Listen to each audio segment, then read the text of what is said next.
Perhatian, setiap penceritaan sekadar perkongsian berdasarkan kisah benar dan dari sumber internet yang sahih. Hai geng, Assalamualaikum. Welcome to channel Faiz Cerita.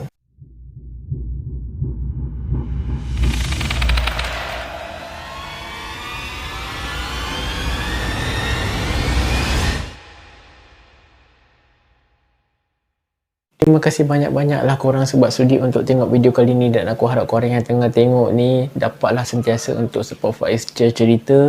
Dan pada yang baru tengok ni guys, salam perkenalan aku ucapkan kepada korang, dan buat korang yang baru tengok ni, aku harap kalau korang tidak keberatan, kalau korang sudi bolehlah untuk support Faiz Cerita ni hanya dengan subscribe, like dan share. Sebelum aku nak memulakan penceritaan aku guys, dalam video kali ni aku nak minta maaf banyak-banyaklah kepada korang sekiranya ada kekurangan, kelemahan di mana-mana dalam video yang ada di Faiz Cerita ni. Tapi aku akan cuba perbaikilah sedaya upayanya untuk memberi yang terbaik buat korang. Dalam video kali ni aku nak share dengan korang satu kisah seram di mana ada seorang ni, dia memberitahulah ataupun berkongsi dia dan keluarga dia diganggu apabila mereka ni sedang bercuti di Langkawi. Cerita ni memang pengalaman beliau sendirilah, dan katanya ini adalah merupakan kisah benar beliau yang memang dialami. Kata dia walaupun kisahnya dah lama, tapi dia masih ingat lagi kisah ni. Seakan-akan kisah ni memang segar lagi lah di ingatan dia. Masa dia dengan keluarga dia pergi Langkawi ni, kebetulan waktu tu adalah kali pertama mereka ni pergi ke Langkawi untuk bercuti. Dipendekkan sedikit cerita ni, bila mereka sampai dekat Langkawi, mereka adalah menyewa sebuah apartmen yang dikatakan apartmen ni boleh dikatakan selesa jugalah. Tapi bila dia sampai je dekat apartmen ni, dia rasa macam pelik sebab macam tak ada sesiapa yang duduk ataupun menyewa dekat situ. Tapi dia bersangka baik lah. Apa yang dia bagi tahu, dia fikir positif je. Mungkin masa tu dia bagi tahu ramai yang dah check out. Bagi dia mungkin dah rezeki mereka lah untuk duduk dekat apartmen ni, yang kebetulan masa tu memang tak ramai orang lah. Bila waktu siang hari je geng, dekat apartmen tu dia bagi tahu memang tak ada apa-apa yang mencurigakan. Biasa je keadaan, memang tak ada apa-apalah. Kalau nak takut ke, nak rasa seram ke, memang tak ada. Bila masuknya waktu malam, dia bagi tahu dialah orang pertama yang dapat merasakan benda-benda yang menyeramkan ni. Malam pertama mereka menginap dekat rumah tu, apa yang dia bagi tahu, aktiviti malam tu dia dengan ayah dan abang dia tengah tengok TV dekat ruang tamu. Katanya masa tu tengah tengok bola lah. Dalam pada mereka tengah tengok TV, tengah syok-syok melayang bola tu, tiba-tiba dia ada dengar loceng berbunyi tau. Masa tu jam dah pukul 12 malam. Dia pun bagi tahu lah dekat abang dia, "Bang, itu ada orang tekan loceng tu, pergilah tengok siapa yang tekan loceng tu." Yang peliknya geng, dia bagi tahu abang dia dengan selamba, dengan muka yang memang tak ada apa-apa ekspresi tu, bagi tahu mana ada bunyi loceng. Lepas tu dia macam, ya betul, sebab terang-terang dia dengar bunyi loceng tu bunyi. Lepas tu dia biarkan je lah, abaikan. Tak lama kemudian bunyi lagi loceng tu. Memang bunyi loceng tu memang kuat geng. Lepas tu dia terus bagi tahu dekat ayah dia dengan abang dia, tu bunyi loceng tu takkan tak dengar. Kot tuan rumah datang ke, nak bagi bantal ke. Sekali lagi ayah dengan abang dia ni buat selamba je, buat macam tak ada apa-apa yang berlaku. Sebab kata mereka memang tak dengar bunyi loceng pun. Bila dah tak ada sesiapa yang dengar bunyi loceng tu, dia seorang je yang dengar. Nak tak nak dia pun pergilah buka pintu. Bila dia pergi buka pintu geng, memang tak ada sesiapa dekat luar. Memang sepi je. Memang tak ada sesiapa lah. Puas dia mencari sekeliling. Dia pandang kiri, dia pandang kanan, dia pandang depan. Semua tempat dia pergi tengok, tapi memang tak ada sesiapa pun dekat situ. Yang paling bestnya dia kata, bila dia tengok loceng rumah tu, rupa-rupanya loceng rumah tu dah rosak. Siap wire dia terkeluar lagi. Tempat nak tekan loceng tu pun tak ada. Apa yang dia bagi tahu, kiranya tempat nak tekan loceng tu kira dah jahanam lah, dah rosak dah. Bila dia dah tengok keadaan tempat nak tekan loceng tu macam tu, dia lagilah bertambah macam takut sikit. Sebab keadaan tempat nak tekan loceng tu dah rosak. Macam mana pula loceng tu boleh berbunyi? Bunyi apa yang dia dengar sebenarnya tadi? Dia pun tak nak fikir banyak, dia pun tutup pintu. Lepas tu dia pun pergilah sambung tengok TV dengan ayah dengan abang dia. Dia pun nak abaikan lah, buat macam tak ada apa-apa yang berlaku. Bila habis dia tengok bola dekat TV tu, masing-masing nak masuk tidur lah. Ayah dia nak masuk ke dalam bilik untuk tidur, dan dia dengan abang dia tidur dekat ruang tamu, di mana mereka ni tidur dekat sofa dekat ruang tamu tu lah. Malam tu masa dia nak tidur, apa yang dia kongsikan, dia tak ada kena apa-apa dengan gangguan. Kiranya malam tu macam aman je lah untuk dia tidur. Tapi lain pula cerita apa yang berlaku dekat mak dia, ayah dia, kakak dia.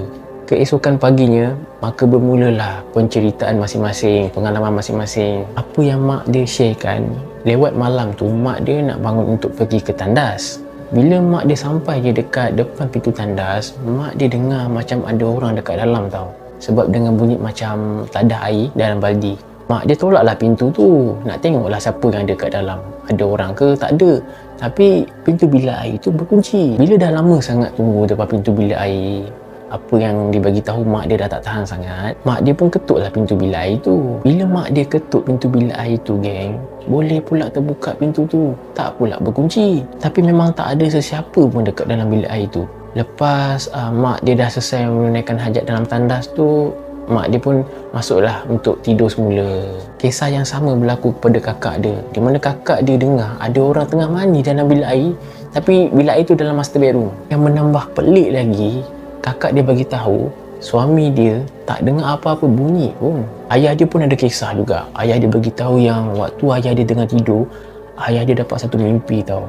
Yang di mana dalam mimpi tu, ayah dia bagi tahu dia ada ternampak ada seorang budak tengah bermain-main dalam rumah. Budak tu ditemani oleh ibu dia. Dalam mimpi tu mereka ni berpakaian serba putih dan mak kepada budak tu memakai tudung berwarna putih. Perempuan yang ayah dia mimpi tadi tu, yang memakai tudung putih tu, bagi tahulah dekat ayah dia ni dalam mimpi tu lah, yang dia minta maaf banyak-banyak sebab anak dia nakal bermain-main dalam rumah tu. Lepas dah dengar kisah masing-masing ni, dia pun bagi tahulah dekat keluarga dia semua yang dia betul-betul dengar bunyi loceng tu malam tadi. Yang di mana bunyi loceng tu memang kuat dan berbunyi sebanyak 2 kali. Bila pergi tak ada sesiapa pun, tapi keluarga dia tak ada seorang pun yang percaya. Sebab memang apa yang dia kongsikan bunyi kuat loceng tu, geng. Tapi itulah yang peliknya, tak ada seorang yang dengar, hanya dia saja yang dengar. Lepas masing-masing dah ada pengalaman macam ni, sebelum keadaan jadi lebih teruk dan lagi parah, sebelum gangguan tu lebih menjadi kepada yang lebih menakutkan dan menyeramkan, mereka pun ambil keputusan keluar daripada rumah tu, cari tempat menginap yang lain lah.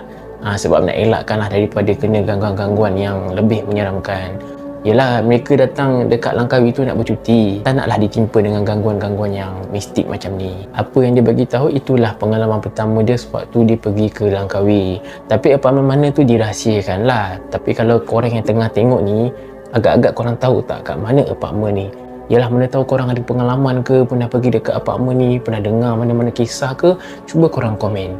Jadi geng, itulah kisah dalam video kali ni, apa yang aku nak sharekan dengan korang berkenaan dengan kisah ni lah. Memang kisah ni tidak begitu panjang, geng, sebab bila aku tanya pada yang kongsikan ni pun, dia cakap kisah ni dah lama. Cuma apa yang dia dapat kongsikan inilah seberingkas sahaja.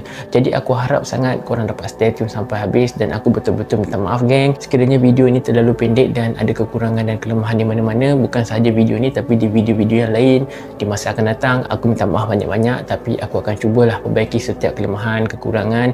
Dan kalau korang nak bagi apa-apa pandangan dan pendapat dalam setiap kisah yang aku sampaikan, korang komen je. Ataupun kalau korang macam nak bagi tahu aku apa yang patut aku perbaiki pun boleh, korang boleh komen je, asalkan korang janganlah marah aku. Sebelum aku terlupa, geng, aku nak sharekan dengan korang, di dalam channel Faiz Cerita ni bukan sahaja aku nak menyajikan kepada korang cerita-cerita yang seram, cerita-cerita yang misteri, tapi kemungkinan aku akan juga pergi ke tempat-tempat yang menyeramkan, menakutkan, untuk buat sedikit macam vlog lah, untuk aku sharekan dengan korang di masa-masa akan datang. Jadi geng, aku berharap sangat dan aku sangat-sangat mohonlah kepada korang agar korang dapat memberikan sokongan kepada Faiz Cerita, sentiasa support. Dan juga pada yang baru tengok ni guys, aku harap kalau korang tidak keberatan, tolonglah support hanya dengan subscribe, like dan share. Aku harap juga korang dapat tengok video-video yang ada di Faiz Cerita ni sampai habis. Jadi itu sahaja geng dalam video kali ni. Stay tune untuk next video. Assalamualaikum. Tamat. Thanks for watching.